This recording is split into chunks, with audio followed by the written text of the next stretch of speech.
One fine morning, in those days of long and long ago, a beautiful baby, the son of a still more beautiful princess, was born in a little room at the top of a high tower built of brass.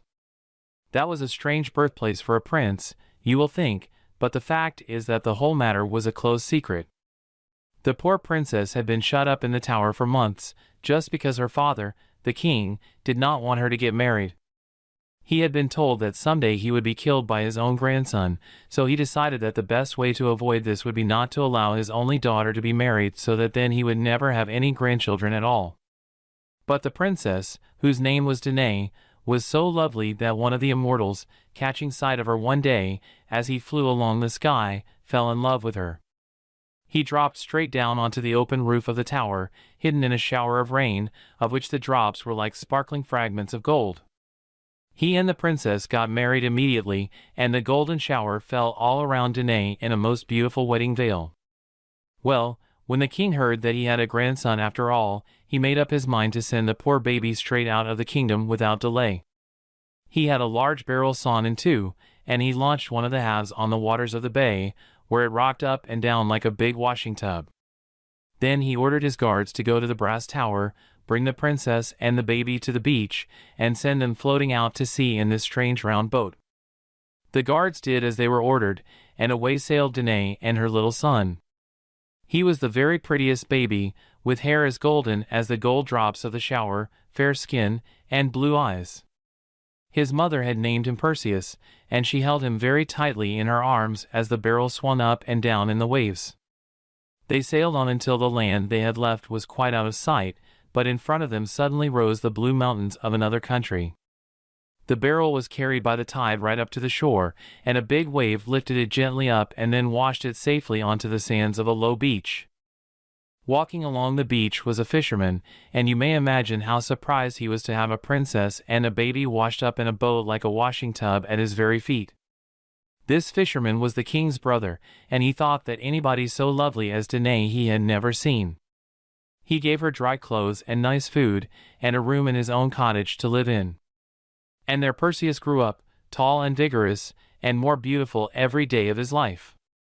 When this fair prince had just reached manhood, the king of the country, who had often seen him and his mother, suddenly thought that he would like to marry the fair lady who lived in his brother's cottage, and he begged Danae to become his queen. But Danae refused indignantly. The king pressed her to consent, and young Perseus, angry because he saw his mother was vexed, sprang to her side and declared that no one, king or courtier, should trouble Danae so long as he was there to protect her. The king, however, turned to the prince mockingly. "If you are so strong and brave," said he, "do something to prove it. For my part, I will not let you dictate to me unless you come to me with Medusa's head in your hand."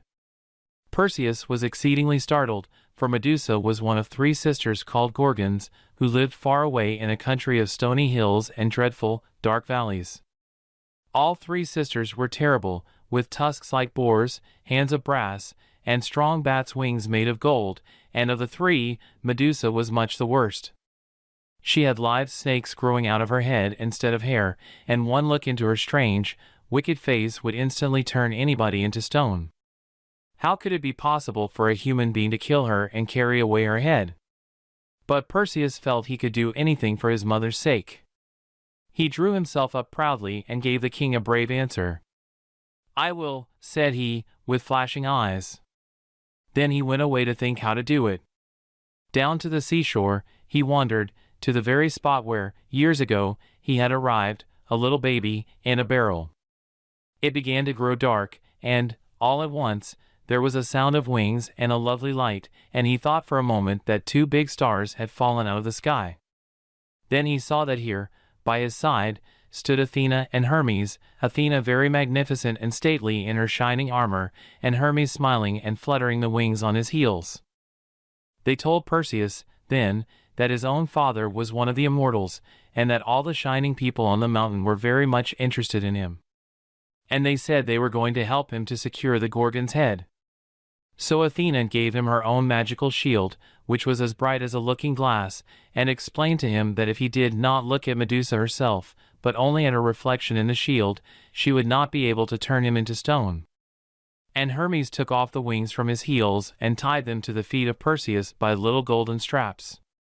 He also placed a dark helmet on the prince's head, with cloudy plumes that were black as the skies of night. It belonged to Hades himself, and anyone who wore it became invisible at will.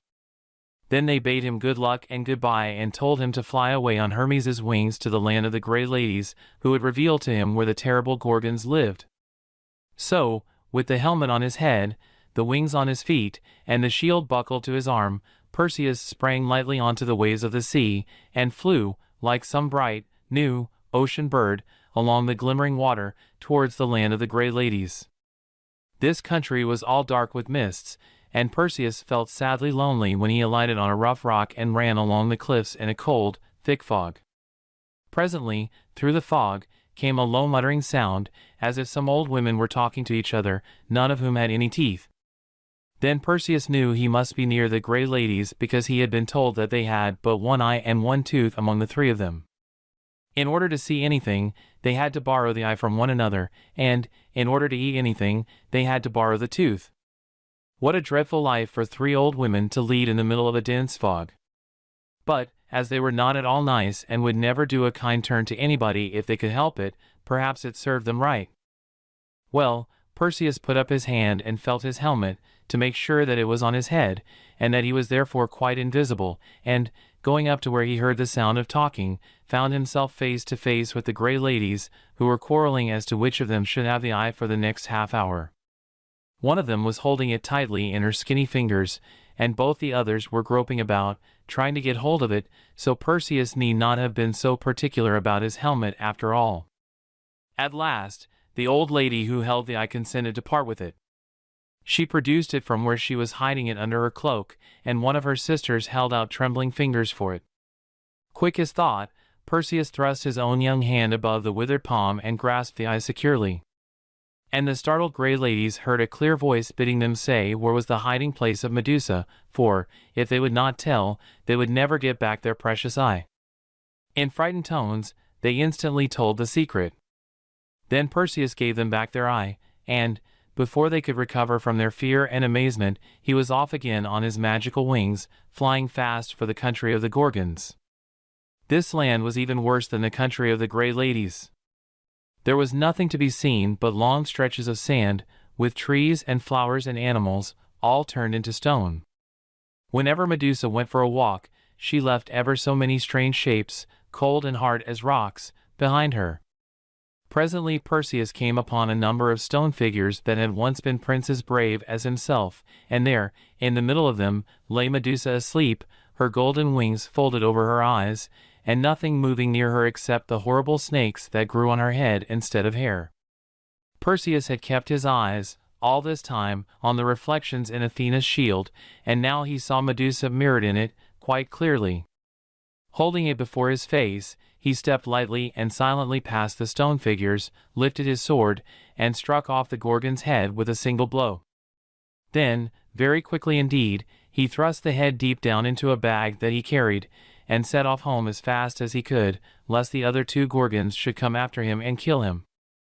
And that was the way in which Perseus got possession of Medusa's head. What he did with it on the way home, and how, by its means, he was able to marry the most beautiful princess in the world, you shall hear in another story. And that's it for now. Subscribe to the podcast if you haven't already, classicsness.com.